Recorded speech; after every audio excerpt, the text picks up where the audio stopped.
தொல்லை இரும்பிறவி சூழும் தலை நீக்கி அல்லலறுத்து ஆனந்தமாக்கியதே எல்லை மறுவா நெறியளிக்கும் வாதவூர் எம்கோன் திருவாசகம் என்னும் தேன் என்கிறார்.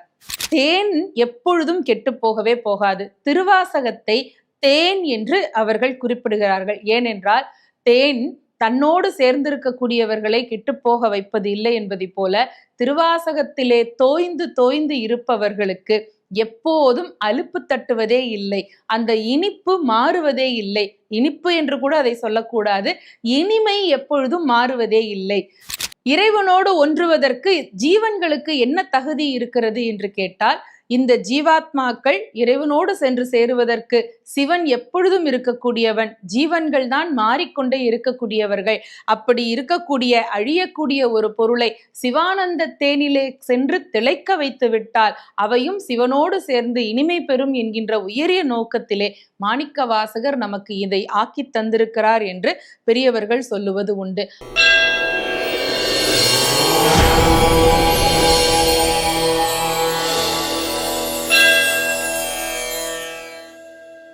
தெய்வத்தமிழ் டிவி நேயர்களுக்கு அன்பு வணக்கம். மாணிக்க வாசகர் நால்வர் பெருமக்களில் மிக முக்கியமான ஒருவர். 63 நாயன்மார்களில் இவர் இடம்பெறவில்லை தான். ஆனால் மிக தனித்துவமாக இறைவனோடு சென்று ஒன்றிய மிகப்பெரிய சிவனடியார். அந்த மாணிக்க வாசகர் அருளி இருக்கக்கூடிய சிவபுராணத்தினே நூல் சிறப்பு என்றும் சொல்லலாம், நூல் பயன் என்றும் சொல்லலாம். அது சிவபுராணத்தினுடைய தொடக்கத்திலேயே நாம் வழக்கமாக பாடக்கூடியதுதான். அதனுடைய சிறப்பை சொல்லி இந்த சிவபுராணத்தை பற்றிய சிந்தனைகளை நாம் நிறைவு செய்யலாம் என்பது என்னுடைய கருத்து. இந்த சிவபுராணம் திருமுறைகளிலே 8ஆம் திருமுறையாக இருக்கக்கூடியது. இது எல்லாருக்கும் தெரியும். மாணிக்கவாசக சுவாமிகள் அருளி இருக்கக்கூடிய இதிலே நூல் சிறப்பு என்ன என்று கேட்டால், அவர் தொடக்கத்திலே இருந்து சொல்லக்கூடியது இந்த பிறவியை அறுக்க வேண்டும் என்பதுதான்.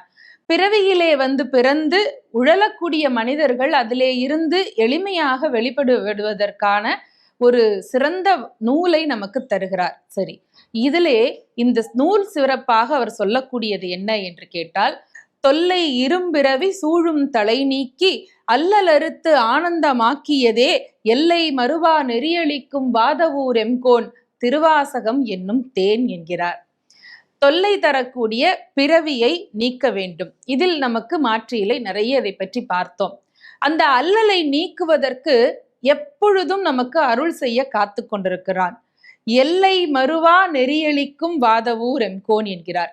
இந்த இறைவனை சேர்வதற்காக ஏதாவது ஒரு எல்லை இருக்கிறதா? இப்படித்தான் போக வேண்டும், இப்படித்தான் வழிபட வேண்டும், ஏதாவது ஒரு முறைமை இருக்கிறதா அல்லது கட்டுப்பாடு இருக்கிறதா என்று கேட்டால், தொடக்கத்திலே இறை வழிபாட்டிற்கான அந்த கட்டுப்பாடுகள் முறைமைகள் நமக்கு சொல்லப்பட்டு இருக்கின்றன. பக்திக்கு எப்பொழுதும் வழிமுறைகள் கிடையாது. ஆனால் வழிபாட்டிற்கு நிறைய வழிமுறைகளை நம்முடைய பெரியவர்கள் வகுத்து கொடுத்திருக்கிறார்கள். இறைவன் மீது வைக்கக்கூடிய அன்பிற்கு எப்போதும் எல்லை என்பதே கிடையாது. அதை தாண்டி இதற்கு இறைவன் எப்படி காத்து கொண்டிருக்கிறான் என்று கேட்டால், தேன் போல இருக்கிறான் என்று சொல்லுகிறார். இறைவனை தேன் என்று சொல்லுவது மட்டுமல்ல, இந்த திருவாசக நூலையே நாம் தேன் என்றே குறிப்பிட்டு சொல்லலாம். தேனுக்கு ஒரு பெரிய சிறப்பு உண்டு. யாராலும் தனித்துவமாக தனிப்பட்ட முறையிலே உருவாக்கப்பட்ட பொருள் அல்ல தேன். இன்றைக்கும் கூட வேதியியல் பொருள்களை எல்லாம் சேர்த்து செய்யக்கூடிய தேனுக்கு மரியாதை கொஞ்சம் குறைவுதான். அதற்கு எவ்வளவு பெரிய விளம்பரம் செய்தாலும் அதற்கான அந்த மதிப்பு கிடையாது. ஆனால் இயற்கையிலேயே வரக்கூடிய வண்டினங்கள் சேகரிக்கக்கூடிய தேனுக்கு மிகப்பெரிய மதிப்பு என்பது எப்போதும் உண்டு. அந்த தேன் எப்படிப்பட்டது என்று கேட்டால், பல ஆண்டுகளுக்கு கெட்டு போகவே போகாது. கம்பராமாயணத்திலே நாம் குகனை பற்றி படித்திருப்போம். குகன் ராமபிரானுக்கு தேனும் மீனும் சேர்த்து கொண்டு தந்ததாக நாம் படித்திருக்கிறோம் இல்லையா? அப்படி தேனையும் மீனையும் அவன் ஏன் சேர்த்து கொண்டு தந்தான் என்பதற்கு புலவர் பெருமக்கள் நிறைய விளக்கங்கள் சொல்லுவது உண்டு. ராமன் மீது அவன் கொண்டிருக்கக்கூடிய பக்தி கடலை போல ஆழமானது, விசாலமானது என்பதை காட்டுவதற்காகத்தான் மீனை அவன் எடுத்து வந்தான். ராமன் மீது அவன் கொண்டிருக்கக்கூடிய பக்தி தேன் எப்பொழுது எங்கே கிடைக்கும்? மிக உயரிய மலையிலே, மிக உயரிய மரத்தின் மேலே, யாரும் எட்ட முடியாத இடத்தில் இருப்பதற்கு பெயர்தான் கொம்புத்தேன் என்று சொல்லுவார்கள், மலைத்தேன் என்று பெயர் சொல்லுவார்கள் இல்லையா? அப்படி ராமன் மீது கொண்டிருக்கக்கூடிய பக்தி மிக உயர்வானது என்று காட்டுவதற்காக தேனையும் அதிலே சேர்த்து தந்தான் என்றெல்லாம் நிறைய புலவர்கள் கவிநயத்தோடு சொல்வது உண்டு. ஆனால் உண்மையிலேயே தேன் மிக உயர்வானது மட்டுமல்ல, நிறைய காலத்திற்கு அது நித்தியமாக இருக்கக்கூடியது. அப்படி என்றால் தேன் எப்பொழுதும் கெட்டு போகவே போகாது. திருவாசகத்தை தேன் என்று அவர்கள் குறிப்பிடுகிறார்கள். ஏனென்றால் தேன் தன்னோடு சேர்ந்திருக்கக்கூடியவர்களை கெட்டுப்போக வைப்பது இல்லை என்பதை போல திருவாசகத்திலே தோய்ந்து தோய்ந்து இருப்பவர்களுக்கு எப்போதும் அலுப்பு தட்டுவதே இல்லை, அந்த இனிப்பு மாறுவதே இல்லை. இனிப்பு என்று கூட அதை சொல்லக்கூடாது, இனிமை எப்பொழுதும் மாறுவதே இல்லை. இனிப்பு திகட்டி போவதை நாம் பார்த்திருக்கிறோம், ஆனால் இனிமை என்பது எப்பொழுதும் திகட்டி போவதே கிடையாது. அப்படிப்பட்ட திருவாசகம் என்னும் இந்த தேன், அதனை பருக பருக அதிலே நாம் தோய்ந்து ஆழ்ந்து பயணிக்க பயணிக்க இறைவனோடு ஒன்றக்கூடிய அற்புதமான பாதையை மாணிக்கவாசகர் நமக்கு காட்டுகிறார்.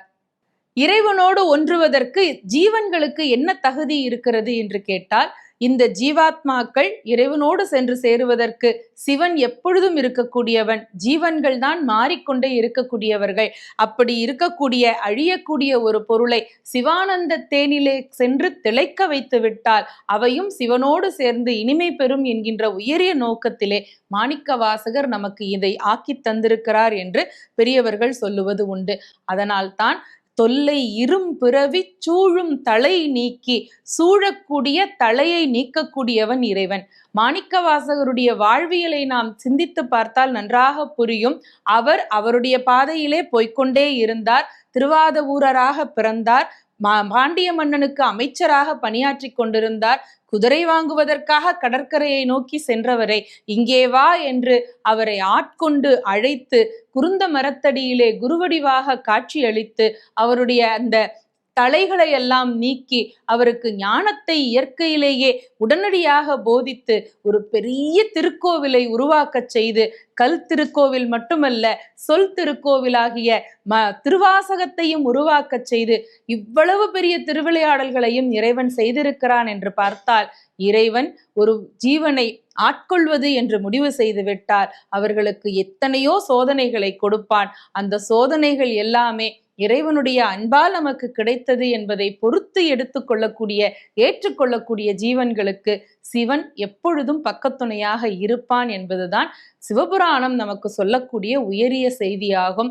எனவே எத்தனையோ மருந்துகள் நம்முடைய பசிப்பிணியை போக்கக்கூடியது, உடல் பிணியை போக்கக்கூடியதாக உணவுப் பொருள்களும் மருந்து பொருள்களும் உலகம் முழுவதும் இருந்தாலும் கூட யாராலும் மாற்ற முடியாத, யாராலும் தீர்க்க முடியாத பிறவி என்னும் இந்த பிணியினை நாம் நீக்கி கொண்டு ஆரோக்கியமாக வாழ்வதற்கு இல்லை ஆரோக்கியமான வாழ்க்கையை தாண்டி சிவசாயுஜ்யத்தை அடைவதற்கு மாணிக்கவாசகர் அருளி இருக்கக்கூடிய திருவாசகம் என்னும் இந்த தேனை நாள்தோறும் நாம் அனுபவித்து சுவைத்து சிவன் பரம்பரையிலே நாமும் நம்மை சேர்த்து கொண்டு அடியார் திருக்கூட்டத்தோடு சேர்ந்து பயணிக்கக்கூடிய ஒரு பெரிய பாக்கியத்தை அடைய வேண்டும். இறைவனோடு சேருவதற்கு அவனை பற்றி பேசுதல், இறைவனுடைய அந்த பெரிய கீர்த்தியை பற்றி நினைத்து விம்முதல், கண்ணீர் வடித்தல், அடியார்களை கண்டால் வணங்குதல், இப்படியெல்லாம் நிறைய அகபாவங்களை எல்லாம் நமக்கு சொல்லி இருக்கிறார்கள். இவையெல்லாம் எப்பொழுது வரும் என்று கேட்டால், இது போன்ற உத்தமர்கள் பெரிய ஆச்சாரியர்கள் சொன்ன இந்த போன்ற நூல்களை எல்லாம் பாட்டின் பொருள் உணர்ந்து படித்தால் நமக்கு நிறைய அனுபவங்கள் கிடைக்கும். அது இறைவனோடு நம்மை சென்று சேர்க்கும் என்கின்ற உயரிய தத்துவத்தை இந்த சிவபுராணம் நமக்கு சொல்லுகிறது. நம்முடைய தெய்வத்தமிழ் டிவி நேயர்களும் சிவபுராணத்தை போன்ற எண்ணற்ற தெய்வத்தமிழ் பாடல்களை எல்லாம் நாள்தோறும் சிந்தித்து நல்ல பல பலன்களை பெற வேண்டும் என்று அன்போடு கேட்டுக்கொண்டு நிறைவு செய்கின்றோம். நன்றி, வணக்கம்.